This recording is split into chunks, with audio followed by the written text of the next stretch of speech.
The earlier you have treatment is probably the better. Sometimes people aren't able to have treatment, and that's okay too, provided people can live an healthy lifestyle, you know, and say cut out fatty foods and cigarettes and grog and all that kind of stuff. The treatment means taking a tablet every day called ribavirin and having a weekly needle called pegylated interferon.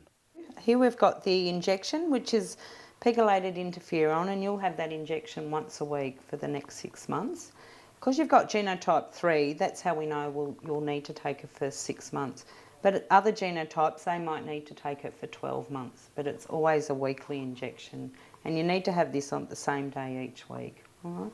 It can have some side effects from it. Often, the most common one is a flu-like symptoms, and it can happen quite quickly after the injection.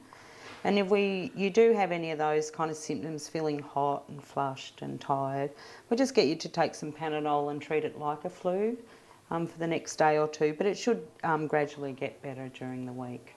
All right? Treatment can be pretty rough, so it's good to think about what time is best for you. Your doctor at the local health service can help you figure that out and give you some more information. And you can always call the Hep C Infoline and talk it through with your family. For some people on treatment, you can feel tired, have chills and fevers, sore muscles, headaches. Sometimes our mob can go on treatment and feel depressed and sad too.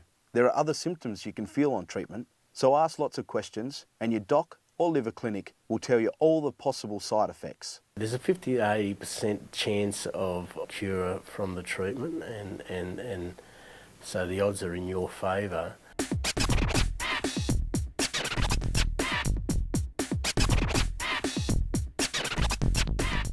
We know that over 90% of new cases of Hep C are actually a result of sharing drug injecting equipment.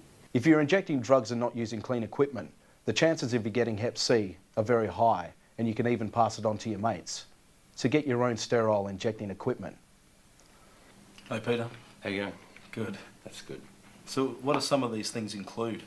Some of these things, most people just think of first as syringes, but you should also think about cotton wool that goes to filter things, swabs that you use to sterilise the injecting site and the equipment, and especially tourniquets if people are sharing them.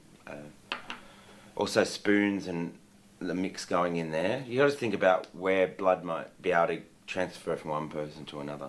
So, and if you're using this equipment, you can get it from needle and syringe programs for free, and usually pay a small amount for it at the chemist. If you are injecting drugs, it's really important to wash your hands, because we know that small bits of blood can be present and the virus can actually be passed on that way. Sometimes there can be blood present when you're snorting drugs. So we just suggest that if you can, to avoid sharing the straw when you're snorting drugs. And also if you're considering getting a tattoo or a piercing, to go and see a licensed professional, and just while you're getting the piercing or the tattoo, to just make sure that they're using all sterile equipment, that they're opening it all in front of you. It's very unusual for Hep C to be passed on through sex, because we know that Hep C is actually a blood-borne virus. So in order for it to be passed on, there has to be blood present.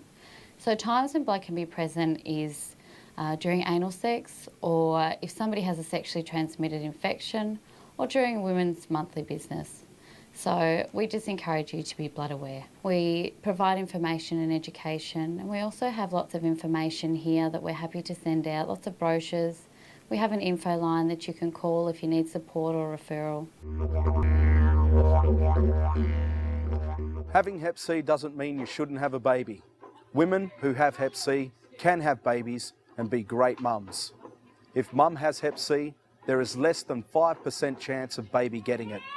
If you do have a baby, it's still okay to breastfeed. It's only when the nipples are cracked or bleeding that you should stop feeding for a bit, or until they've healed.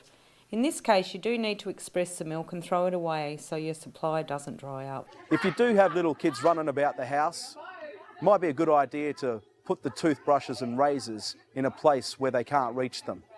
If someone cuts themselves, chuck a Band-Aid on it.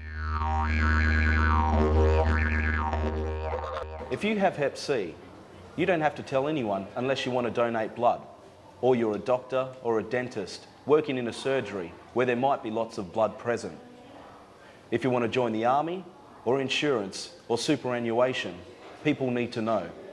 Otherwise, it's up to you to share. But sometimes, sharing is caring.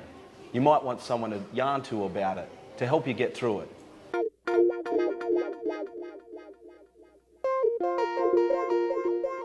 Shame and stigma is not always about the disease itself. Shame can create silence around Hep C. People say that communities are too ashamed to talk about it, and that people with Hep C are too ashamed to learn more or ask questions. Let's go and have a yarn with Uncle Jack Charles and see what he thinks about it. Well, I'm Jack Charles, Aboriginal elder of Collingwood Fitzroy. Nowadays I take myself as the Kadaicha man, the Featherfoot, LORE, the lawman of my community. And that's who I am. I'm 67, going on 68 this year.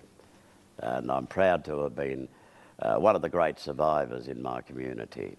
And I'm living with Hep C. You've got to be openly admitting it to yourself. And don't care what the rest of the world thinks, you know, admit it to you. Because once people see your journey, it will impact on your own family's journey too. And they pay more respect to you.